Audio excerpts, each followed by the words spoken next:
Good morning. We are from Faith Baptist Schools, Canoga Park. I am Mavery Saraba. And I am Jacqueline Bowie.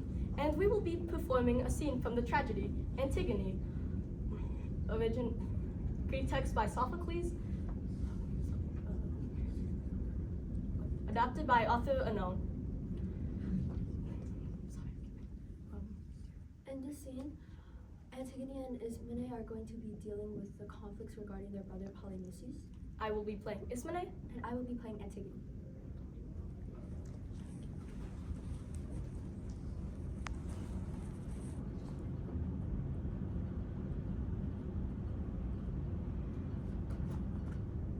Aren't you well? Of course I am. Just a little tired. I got up too early. I couldn't sleep either. Ismene, you ought not to go without your beauty sleep. Don't make fun of me. I'm not, Ismene, truly. This particular morning, seeing how beautiful you are makes everything easier for me. Wasn't I a miserable beast when you were small? I used to fling mud at you and put worms down your neck. I remember tying you to a tree and cutting off your hair. Your beautiful hair. How easy it must be to never be unreasonable with all that smooth, silky hair so beautifully set around your head. Why do you insist upon talking about other things? I'm not talking about other things. Antigone, I've thought about it a lot. Have you? I thought about it all night long. Antigone, you're mad! Am I? We cannot do it! Why not? Creon will have us put to death! Of course he will. That's what he's here for. He's bound to put us to death. We are bound to go out and bury our brother. That's the way it is. What do you think we can do to change it? I don't want to die! I prefer not to die myself. Listen to me, Antigone. I thought of it all night. I'm older than you are. I always think things over and you don't. You are impulsive. You get a notion in your head and you jump up and do the thing straight off. And if it's silly, well, so much the worse for you. Whereas I think things out. Sometimes it is better not to think too much. I don't agree with you. Oh, I know it's horrible and I pity Polyneices just as much as you do. But all the same, I sort of see what Uncle Creon means. I don't want to sort of see anything. Uncle Creon is the king. He has to set an example. But I am not the king, and I don't have to set people examples. Little Antigone gets a notion in her head. The nasty brat, the awful, wicked girl. And they put her in a corner all day, or they lock her out in the cellar. And she deserves it. She shouldn't have disobeyed. There you go, frowning, glowering, wanting your own stubborn way in everything.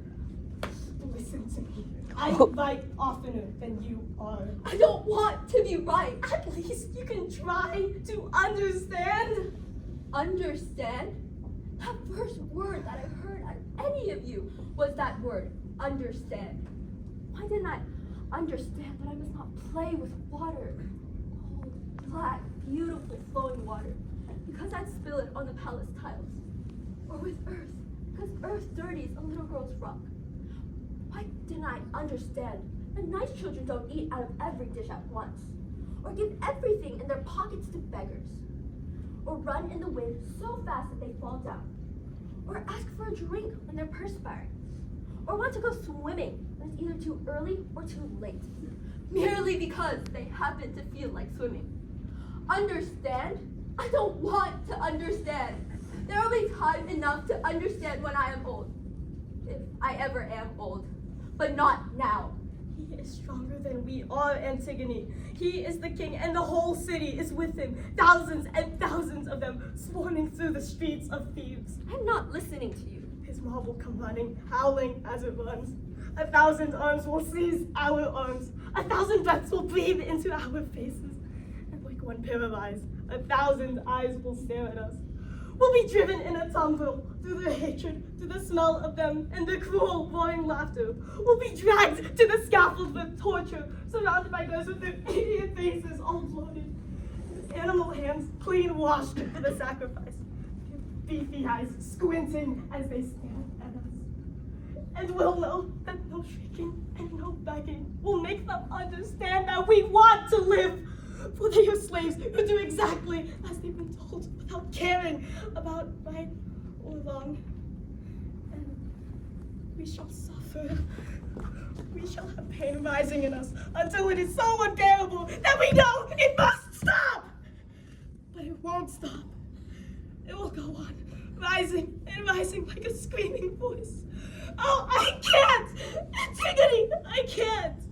How well have you thought it out? I thought of it all night long, didn't you? Oh, yes. I'm an awful coward, Antigone. So am I. But what has that got to do with it? But don't you want to go on living? Go on living? Who was it that was always first out of bed because she loved the touch of the cold morning air on her bare skin? Who was always the last to bed because nothing but infinite weariness could wean her from the lingering night? Who wept when she was little because there were too many grasses in the meadow, too many creatures in the field for her to know and touch them all? Darling little sister. No, for goodness sake, don't paw me. And don't let us start sniveling. You say you thought it out. The howling mob, the torture, the fear of death. They've made up your mind for you. Is that it? Yes. All right. There's good excuses as any. Antigone, be sensible. It's all very well for men to believe in ideas and even die for them.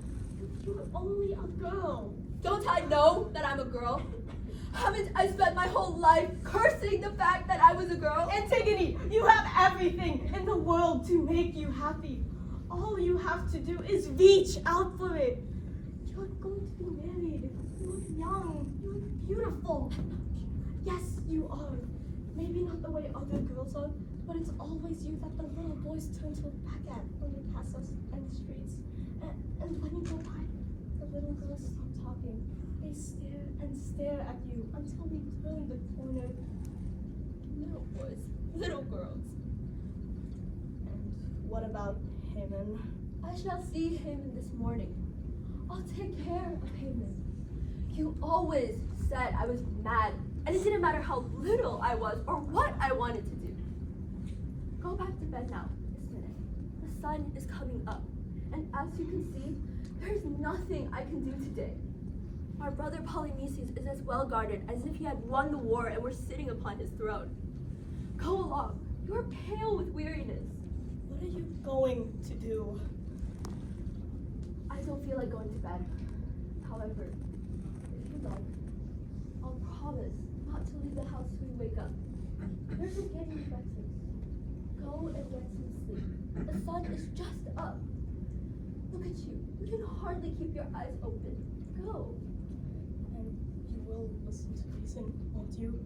You'll let me explain this to you again. Promise? I promise. I'll let you talk. I'll let all of you talk.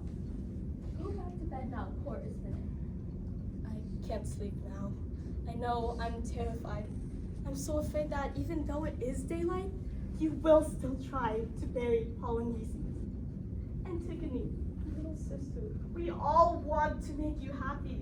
Haman and Nurse and I. We love you. We are alive and we need you. And do you remember what Polynices was like? He was our brother, of course. But he's dead. And he never loved you. He was a bad brother. He never thought of you. Why should you think of him?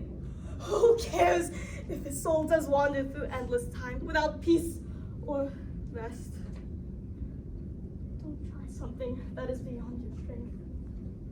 You're always trying to defy the world, but you're only a girl after all. Stay at home tonight. Don't try to do it, I beg of you. It's Creon's doing, not ours. You are too late, Ismene. I buried Polynices this morning. No.